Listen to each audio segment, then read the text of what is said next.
కట్టుకున్న వాడిని మోసం చేసే ఆడది కట్టుబాట్ల మెట్ల మించి జారిపోయినట్లే. కానీ మన విషయంలో జరిగిన దానికి మూల కారణం నేనే. లతకు ఏ చెట్టునో పెనవేసుకుని ఎదిగే లక్షణం ఉంటుంది. అది ఎదిగాక చెట్టు నుంచి వేరు చేయాలంటే ఎవరి తనవో కాదనుకున్నాను.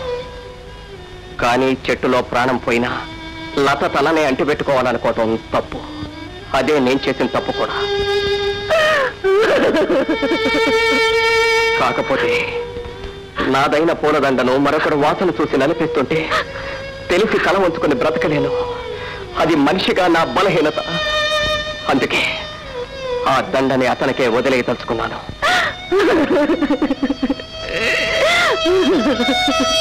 కానీ ఒక్క మాట, ఎగిరే పక్షిని చూస్తే వేటకాడికి లోకువ. మీ ఇద్దరి జీవితాల్లో ఆ లోకు ఏర్పడకూడదు. అదే అతను హెచ్చరించింది. నిన్ను హెచ్చరించేది కూడా అదే. నీకెంత డబ్బు కావాలో వచ్చి తీసుకువెళ్ళు. నువ్వు సుఖంగా ఉండాలని నేను మనస్ఫూర్తిగా కోరుకుంటున్నాను.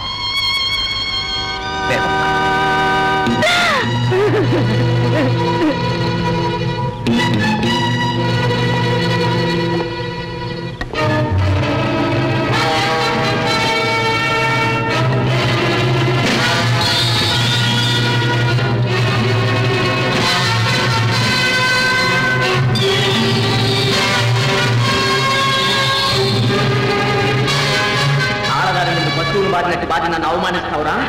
ఈ నాగరాజు మీద పడ్డ మొదటి దెబ్బతో నేను ఈ కథకి ముగింపు తెచ్చుకున్నావు.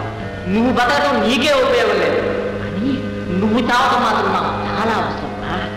ఆ రోజు అందరితో పాటే నీ లక్షణ ఆస్తి కూడా శాశ్వతంగా నా సొంతం అవుతాయిరా.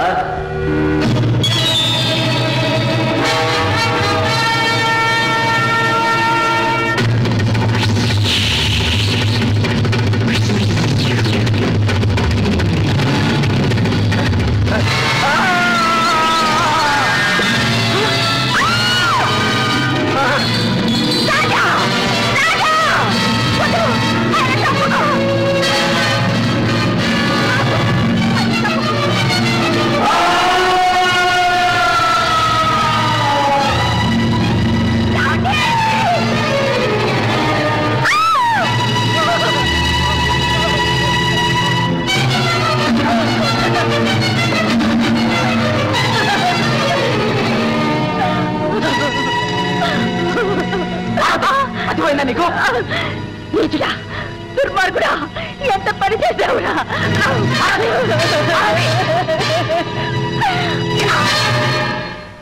పార్వతి, ఎందుకు బాధపడతావు? మన మధ్య గల ఆటంకం తప్పినందుకు ఆనందించాలి. అందుకే నేను అతను చంపాను. లేదు లేదు, ఆయన నువ్వు చంపలేదు, నువ్వు చంపలేదు. నేనే చంపాను. పరువు కోసం, ఆత్మగౌరవం కోసం బ్రతికే ఆ మహానుభావుడి నేనే చెప్పాను. హంతకురాన్ని నేనే. పార్వతి, ఏమిటి నువ్వు అనేది? చేసింది నేను, అది కూడా మన కోసం. అందుకే చెప్తున్నాను, దైవం లాంటి ఆయనకు ద్రోహం చేసి మానసికంగా నేను చంపాను. ప్రాణం తీసి నువ్వు చంపావు. పనికి శిక్ష కావాలి కనుక నిజం బయట పెడతాను. ఆగు. మన ప్రేమ గుర్తు తెచ్చుకో. ముందున్న తీయటి బ్రతుకు గురించి ఆలోచించు. కాదు, మనది ప్రేమ కాదు, విషం కక్కే కాము. కళ్ళు మూసుకుపోయి నేను చేసిన పాపానికి రూపం. అది అంతం అవ్వాలి. చెడిపోయిన ఆడదానికి శిక్ష కావాలి. ఈ పాపంతో బ్రతకడం కంటే పశ్చాత్తాపంతో సావడమే మంచిది. పోలీసులకు ఫోన్ చేస్తాను.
జరిగాక ఇప్పుడు లక్ష్మితో ఈ పరిచయం ఏ ప్రమాదానికి దారి తీయదు కదా. అసలు లక్ష్మి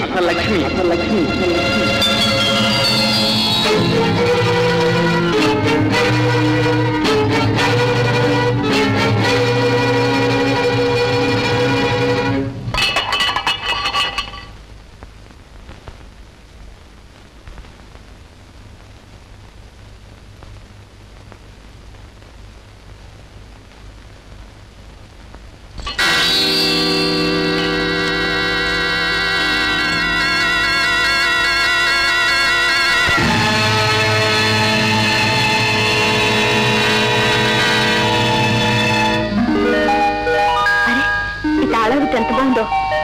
ఇంత మంచి తాళాల గుర్తుతో ఎంత సొమ్ము దాచిపెట్టో జమీందారు ఎంత సొమ్ము దాచిపెట్టినా దీంతో సహా అంతా మా చిట్టి మరదల పెళ్లి ప్రెజెంట్.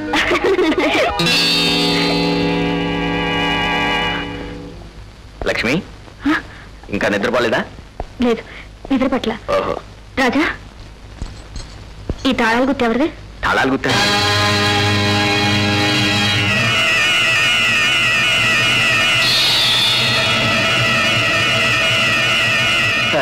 అబ్బాయి ఉంటుంది.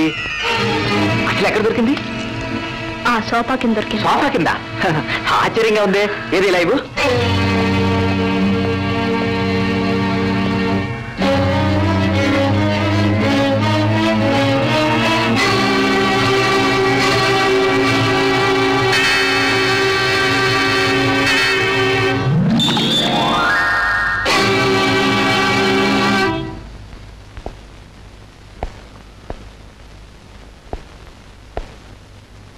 నిన్నటి నుంచి లక్ష్మి దగ్గర నుంచి మనకి ఎలాంటి సమాచారం అందలేదు.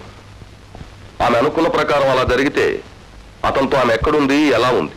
మనం అనుమానించిన ప్రకారం వాళ్ళు కనిపించకపోవడానికి కారణం ఆ రాజా అయితే మాత్రం అతను చాలా డేంజరస్ సార్. లక్ష్మి చాలా ధైర్యవంతురాలు, సమర్థవంతంగానే ప్రవర్తిస్తుంది. ఆమె నుంచి మనకి ఏ క్షణంలోనైనా ఫోన్ రావచ్చు.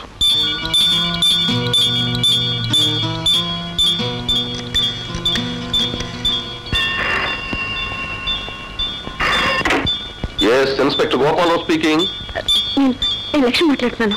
ఓ, అతను మా ఎస్టేట్ సమీపంలో ఉన్న బంగ్లాకు తీసుకొచ్చాడు. గుడ్. ఇక్కడ మా వదినకు సంబంధించిన ఒక ముఖ్యమైన గుర్తు దొరికింది. అది ఆమె తాళి చెవుల గుర్తు. All right, all right.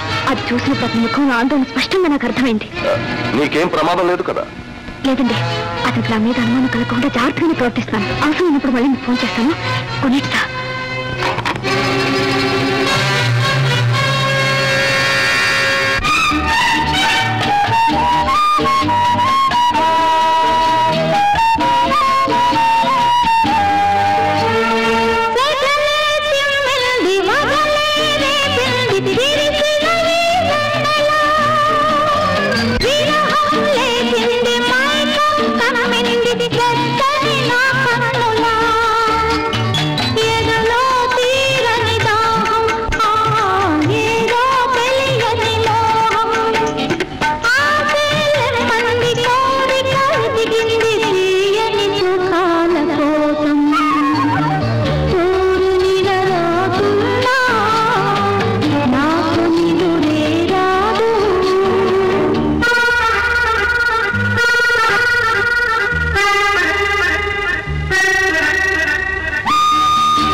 మాట వినదు.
నువ్విక్కడున్నావని నీ చేతుల్లోనే ఈమె ఉందని పోలీసులకి తెలుసు.